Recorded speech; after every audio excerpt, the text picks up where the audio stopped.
Nongeye kubasuhuza kandi mbahaye ikaze mu makuru yo kuri uyu wa kabiri Mata 2024 hano ku Izuba News TV. Mwebwe abadukurikiye muri mu mpande zitandukanye ku isi hose. Amakuru yacu y'uyu munsi rero n'ubundi turibanda kuri update z'imirwano ikomeje kubera mu burasirazuba bwa Kongo muri Kivu y'Amajyaruguru.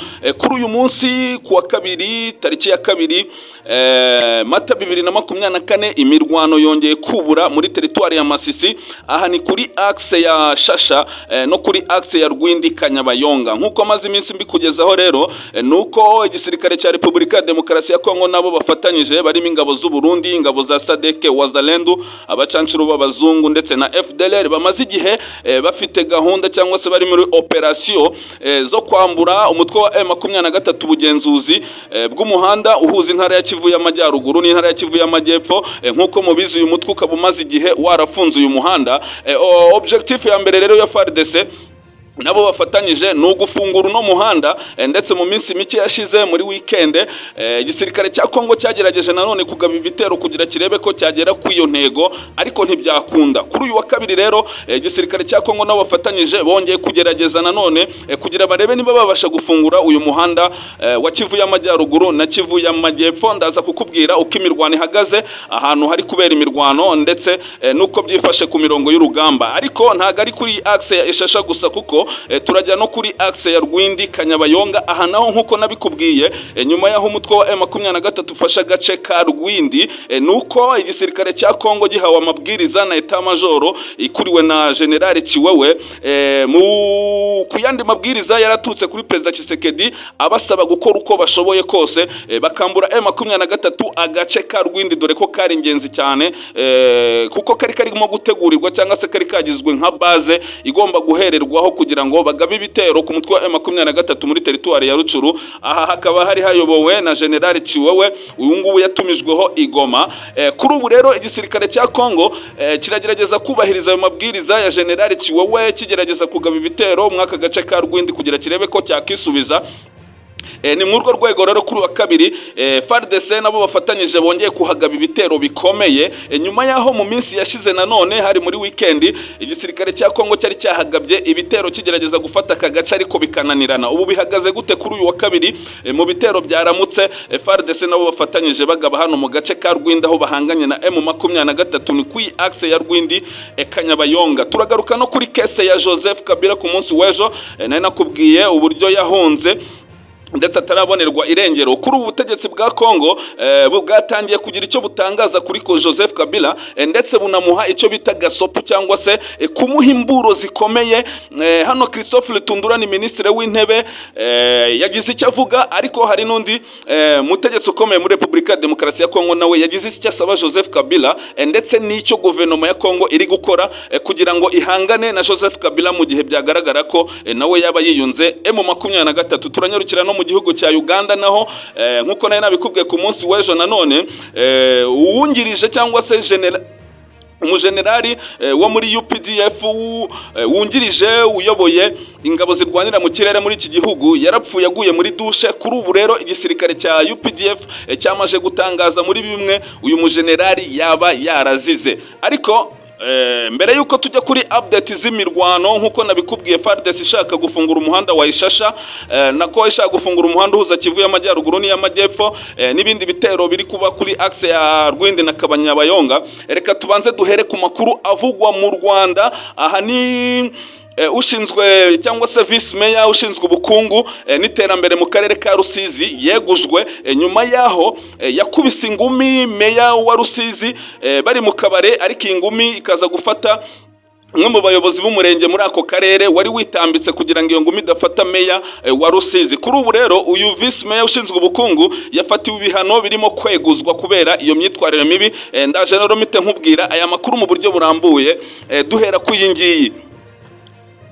Ndagijimana Jean Marie Munyemanzi wari vice mayor ushinzwe ubukungu mu karere ka Rusizi yegujwe nyuma yo kugaragaza imyitwarire mibi. Uwari umuyobozi wungirije w'akarere ka Rusizi ushinzwe iterambere ry'ubukungu amaze kweguzwa n'inama njyanama y'akarere ka Rusizi yateranye none ku wa 2 Mata 2024 mu karere ka Rusizi. Aya makuru dukesha umwe mu bagize iyi nama njyanama yemeza ko kwegura kwe ku mwanya wo gusezera muri njyanama byatewe n'imyitwarire ye mibi nk'uko nabikubwiye, kuko ngo hari ku cyumweru gishize yari aherutse gushamirana na meya akamutera ingumi ifata umunyamabanga nshingabikorwa w'umurenge wa Kamembe. Undi bivugwa ko yasezerewe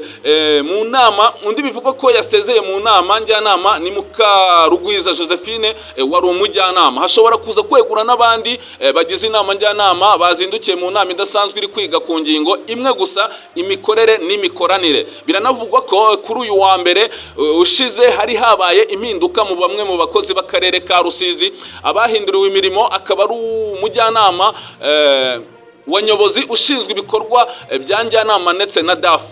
Munyemanzi Louis yegujwe nyuma yuko n'uwari perezida w'injyanama nawe yegujwe. Biravugwa ko nyobozi y'akarere ka Rusizi n'inama njyanama yako bari babanye nabi cyane. Bivuga ko abayobozi b'aka karere ka Rusizi muri komite bari babanye nabi cyane kugeza naho barwana.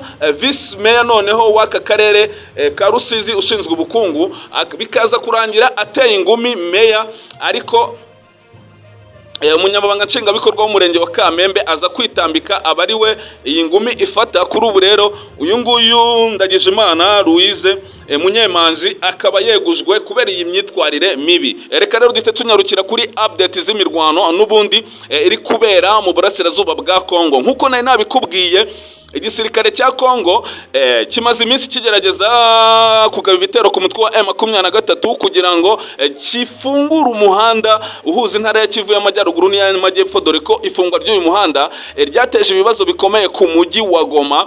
Kuri ubu ngubu rero muri weekend nkuko nabikubwiye FARDC yarabigerageje biranga. Ubu rero bihagaze bite kuri uyu wa 2 mu mirwano yatangiye muri iki gitondo? FARDC nanone nabo bafatanyije barimo ingabo z'u Burundi na SADC bongera kugerageza nanone gufungura uyu muhanda, bagerageza kwirukana abarwanyi ba M23. Bihagaze gute? Imirwano iri kubera mu tuhe duce? Ariyo makuru ngiye kukugezaho. Iyi mirwano yatangiye guhera mu gitondo cya kare cyo kuri uyu wa 2 Mata ni 2024. Haravugwa imirwano hagati y'inyeshyamba za M23 na FARDC ifatanyije na Wazalendo zivugwa ku musozi wa Ndumba. Uyu musozi zivugwa ku musozi wa Ndumba utari kure y'umudugudu wa Ishasha. Uyu musozi wegereye agace ka Ishasha, no kuvuga ko uri hano kuri Ndumba ubasha kugira ubugenzuzi mu aka gace ka Ishasha. Kandi abarwanyi ba M23 nkuko mubyibuka bakaba barafunze umuhanda uhuza intara ya Kivu y'Amajyaruguru n'intara ya Kivu y'Amajyepfo nyuma yo gufata aka gace ka Ishasha. No kuvuga ko igisirikare cya Kongo kiragerageza kugaba ibitero ku mutwe wa M23 muri aka gace ka Ishasha kugira ngo noneho kibashe gufungura uyu muhanda. Ibi bitero rero bikaba byibasiye aka gace Kandumba cyangwa se aka gasozi Kandumba katari kure y'umudugudu wa Ishasha muri groupement ya Mufunyi Shanga muri territoire ya Masisi. Mu gihe ibintu byabyutse bituje aha ubwo ni kuri axe ya Sake. Kuri axe ya Sake ho ibintu bisa nkaho byabyutse bituje, ariko ku rundi ruhande muri iki gitondo imirwano yadutse mu bindi bice bitandukanye hagati y'inyeshyamba za M23 n'ingabo za FARDC zifatanyije n'inyeshyamba za Wazalendo, ingabo z'u Burundi, SADC kuri iyi axe ya Ishasha nyine mu rwego rwo gufungura umuhanda uhuza intara ya Kivu y'Amajyaruguru n'iy'Amajyepfo. Iyi ni axe ya mbere iri kuberamo imirwano kugeza ubu turacyayikurikirana. Turaza kuza kubabwira resulta zayivuyemo kuko imirwano igikomeje kugeza aya masaha. Amakuru aturuka mu gisirikare cya Kongo yanemejwe n'umunyamakuru uzwi nka Daniel Micombero. Uyu nguyu yakunze gupostinga amakuru ku rubuga rwe rwa X, update z'imirwano ahabereye imirwano hose havuga avuga ko imirwano ikaze irimo kubera ku wundi musozi wa Muremure. mu burengerazuba bw'umujyi wa Goma n'indi mirwano iri kubera kuri axe ya Rwindi Kanyabayonga. Twibukiranye neza ko uyu musozi wa muremure wafashwe n'abarwanyi ba M23 hagiye gushira amezi abiri wambuye ingabo z'u Burundi. Noneho gufata uyu musozi bigatuma M23 igira ubugenzuzi ku bice bya Sake, kuko iyo uri hano muremure ureba muri Sake neza uhagenzura, ndetse ureba ku kiyaga cya Kivu, ubasha no kureba ku muhanda uva Sake werekeza Minova umanuka epfo ishasha umanuka epfo werekeza muri Kivu y'amajyepfo. Ni muri urwo rwego rero igisirikare cya Kongo kiri kuhagaba ibitero kugira ngo kirebe ko cyafungura uyu muhanda, ariko biraza gushoboka FARDC nyuma yo kumara iminsi igaba ibitero hano ifatanyije n'abarundi na Sadek na Wazalendo na FDLR bikananirana. Kuri iyi nshuro FARDC irabasha gufungura uyu muhanda uhuza intara ya Kivu y'amajyaruguru n'intara ya Kivu y'amajyepfo. Ku mugoroba kuri uyu wa mbere minisitiri igisirikare cya Kongo nabwo cyari cyatangaje ko gikomeje guhangana n'abarwanyi ba M23 kuri iyi axe, ariko aya makuru akavuga ko noneho FARDC ubu ngubu ariyo yagabye ibitero kuri izo axe za Ishasha ku musozi wa muremure bashaka gufungura uwo muhanda. Rwindi naho rero nuko FARDC irimo irakoresha intwaro zikomeye, ikaba yaranahajyanye abasirikare ba Sadek n'abasirikare b'u Burundi kugira ngo baze batange ramforo. Ikigamijwe n'ukwambura M23 aka gace ka Rwindi. Imirwano ikomeye iri kumvikana, FARDC yifashisha intwaro zikomeye n'abasirikare benshi bahagabye ibitero, ariko amakuru aturuka ku mirongo y'urugamba aravuga ko M23 yamaje gushinga ibirindiro bimeze nk'umutamenwa hano muri Rwindi, kandi ngo kugeza ubu ntago FARDC irakora avance yayihesha ububasha bwo kwinjira cyangwa se gufata yinjira muri Rwindi. Nta avance nimwe irakora ngo ibashe kwinjira muri Rwindi iyambure M23, kuko bivugwa ko M23 nayo yamaje kubona intwaro zikomeye ndetse ikaba iri kuzifashisha kuri iyi axe bitewe n'imbaraga igisirikare cya Kongo n'abarundi na Sadek na Wazalendo bazanye, ariko kugeza ubu ngubu imirwano iracyakomeje. Turakomeza kubakurikirana iby'iyi mirwano nk'uko nabikubwiye, tukaza kubaha resultat ku byayivuyemo. Noneho duhite twigira kuri ya kese ya Joseph Kabila. Uyu nguyu yahoze ari perezida wa Kongo Kinshasa, ariko kuri ubu ngubu yaje guhunga, ndetse kugeza ubu nta muntu uramenya irengero rye. Kugeza ubu rero abategetsi ba Kongo barimo Christophe Lutundura, minisitiri w'intebe ariko ushobora kuvaho mu minsi mikeya, yatangaje icyo guverinoma ya Kongo iteganya gukorera uyu mugabo wahoze ari perezida wa Kongo Joseph Kabila mu gihe byaba bigaragaye ko yagiye muri M23, dore ko yabanamushinje gukorana n'ibihugu by'amahanga mu buryo bumeze nk'ubugambanyi. Christophe Lutundura rero aravuga iki kuri iyi ngingo ya Joseph Kabila ubu ngubu waburiwe irengero, ndetse bikavugwa ko ashobora kuba yibereye Uganda ahari gukora negociation zo kwihuzana Colonel Nanga muri Alliance Fleuve Congo. Ubwo ni ukuvuga ko nawe yaca Kisoro agahita yinjirira Bunagana nk'uko byagenze kuri Colonel Nanga. Christophe Lutundura uyu ni minisitiri w'intebe wa Repubulika ya Demokarasi Christophe Lutundura uyu ni minisitiri w'ububanyi n'amahanga wa Repubulika ya Demokarasi ya Kongo. Yaburiye Joseph Kabila wahoze ari perezida w'iki gihugu ko ashobora gukurikiranwaho icyaha cy'ubugambanyi. Kabila amaze iminsi ari ku gitutu cy'ubutegetsi bwa Kongo bumushinja kuba ari umwe mu bakorana n'umutwe wa M23. Mu mpera z'icyumweru gishize, wenda dusubiye inyuma gato, nibwo umunyamabanga mukuru w'ishyaka UDPS riri ku butegetsi muri Kongo, uyu yitwa Auguste Kabuya, yatangaje ko Joseph Kabila amaze iminsi yarahunze igihugu rwihishwa kubera ko ari umwe mu bari inyuma y'intambara ingabo za Repubulika ya Demokarasi ya Kongo ziri kurwanamo n'umutwe wa M23. Ibi nibyo yari yatangaje. Kabuya yashinje Kabila gukorana n'uriya mutwe nyuma y'uko bamwe mu bahoze ari abarwana shyaka b'ishyaka rye rya PPRD bihuje n'ihuriro Alliance Fleuve Congo. Ngira ngo ibi ngibi byo nari nabikubwiye ku munsi w'ejo, uburyo bamwe mu bayobozi biri shyaka rya Joseph Kabila bagiye kwihuza n'ihuriro Alliance Fleuve Congo. Guverinoma ya Kongo rero yongeye guhuza Joseph Kabila nuriya mutwe wa Alliance Fleuve Congo bugomaje kujyamo na M23 biciye muri Christophe Lutundura ministre w'ububanyi n'amahanga ubwo yagiranaga ikiganiro n'umunyamakuru Marc Palerman wa televiziyo France 24. Christophe Lutundura yamwibukije ko amategeko ubwo hano yavugaga Joseph Kabila ko ahana ibyaha muri Republika Demokarasi amategeko ahana ibyaha muri Republika Demokarasi ya Congo ateganya ko gukorana rwihishwa n'ibihugu by'amahanga ari ubugambanyi bukomeye. Lutundura yunzemo ko nubwo Kabila yahoze ari umukuru w'igihugu cya Congo hari amategeko muhana mu gihe yakosheje kimwe n'undi munyekongo wese. Uyu mukuru wa diplomasi ya Congo Christophe Lutundura yunzemo ko hari abantu bari imbere muri Republika Demokarasi ya Congo bakorana rwihishwa n'umutwe wa M23 Kinshasa ishinja u Rwanda guha ubufasha, ishimangira ko buri wese azi ibyo akora.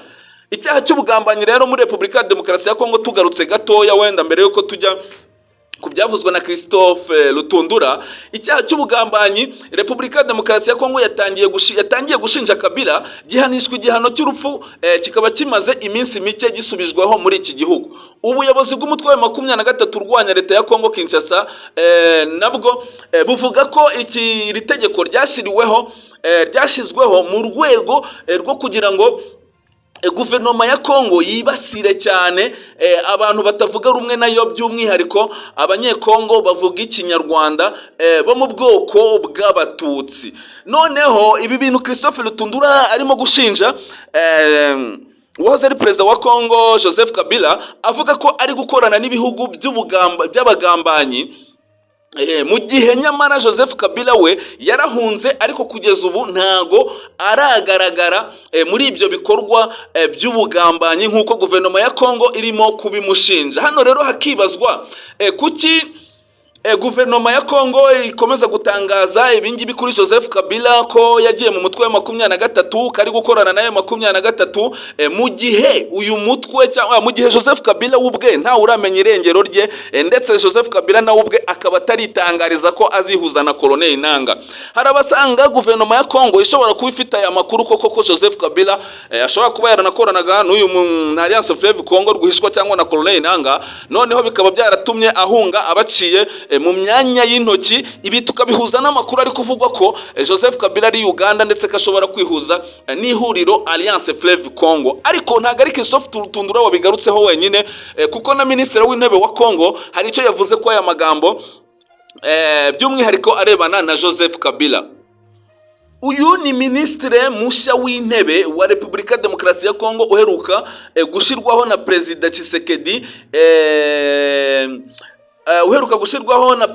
Tshisekedi yitwa ministre izina rye ko ndyibagiwe yitwa Judith nibyo zina rye ndi kwibuka. Ni ministre mushya wa Congo w'umutegarugori, nawe yagize ati ibitekerezo byanjye biri mu burasirazuba no mu mpande zose z'igihugu uyu munsi zugarijwe n'amakimbirane n'abanzi rimwe na rimwe bihishe muri twe batigaragaza, ariko tuzabona ariko bihishe batigaragaza, ariko nyuma ngo tukazababona tukabirukana mu buryo bumwe cyangwa se ubundi. Aya magambo nanone arahura na ya Christophe Lutundura ministre w'ububanyi n'amahanga uvuga ko Joseph Kabila ari umugambanyi ukorana n'ibihugu by'amahanga ndetse akamuhuza na Alliance Fleuve Congo. Ministre w'intebe mushya nawe nk'uko umvishe iryo jambo ati rwose dufite abantu batwihishemo bamaze igihe, ndetse ubu ngubu twatangiye kubatahura ndetse n'abandi tuzabatahura kandi tuzabafatira imyanzuro ikomeye. Nuko kese rero ihagaze ya Joseph Kabila kugeza amaginga ya nizo update ziriho. Reka dute tunyarukira rero mu gihugu cya Uganda ahavugwa rwa rupfu rw'umugaba mukuru w'ingabo wungirije w'ingabo umugaba wungirije w'ingabo zirwanira mu kirere mu gisirikare cya UPDF ubu ngubu cyamaje gutangaza noneho ikihishe inyuma y'urupfu rwe, nyuma yaho ku munsi w'ejo nkugejejeho inkuru ivuga ko yaguye muri dushe ariko nkagarukiraho. Ariko kuri uyu munsi igisirikare cya UPDF noneho cyatangiye kugaragaza iby'uyu mujenerali ukomeye mu gisirikare cya UPDF yazize. Igisirikare cya Uganda UPDF cyatangaje ko Brigade General Stephen Kigundu wari umugaba wungirije w'ingabo zacyo zirwanira mu kirere yishwe n'amashanyarazi. ku mugoroba wo ku cyumweru tariki 31 Werurwe nibwo hamenyekanye amakuru y'uko Brigadier General Kigundu yapfiriye mu bwogero nk'uko nari nabikubwiye ku makuru y'ejo. Umuvugizi wa UPDF iki ni igisirikare cya Uganda ni Brigadier General Felix Kulaige yatangaje ko ko uriya musirikare wapfiriye mu rugo rwe ruherereye ahitwa Entebbe yishwe n'amashanyarazi gusa, ahishura ko urupfu rwe rugikorwaho iperereza. Ubwo hashobora kuba hari ibindi byihishe inyuma, ariko iperereza riracyakorwa. Ariko kugeza ubu icyagaragaye nuko amashanyarazi ari kimwe mu cyatumye cyangwa se mu cyateye urupfu rwe. General Felix Kulaige rero akaba yagize ati twabwiwe ko yari arimo gukaraba ku mugoroba hanyuma agafatwa n'amashanyarazi akamwica. Ibirambuye ku buryo yishwe n'amashanyarazi ntiturabimenya, umurambo uracyari mu buruhukiro, ntitubona raporo kwisuzuma ku cyamwishe. Nitubona raporo kwisuzuma ku cyamwishe tuzahita tuyitangaza. Mu mwaka wa 2022 nibwo Brigadier General Kigundu yahawe ipeti rya Brigadier, ahita anagirwa umugaba mukuru wungirije w'ingabo zirwanira mu kirere. Naha dusoreje inkongoro y'amakuru nari mbazaniye ngende Claude Hategekimana. Caho dusubire mu makuru yacu y'ubutaha, kandi mbizeza ko ndakobeza kubakurikirana izi update z'imirwano yazindukiye kuri axe ya Ishasha na axe ya Rwindi Kanyabayonga, nkaza guhita mbagezaho amakuru mashyi igihe cyose ndimbu yabonere. Mbasaba gukora like, share na subscribe kugira ngo aya makuru yacu abagerereho igihe. Caho dusubire mu makuru yacu y'ubutaha, kandi musigarane amahoro y'Uwiteka.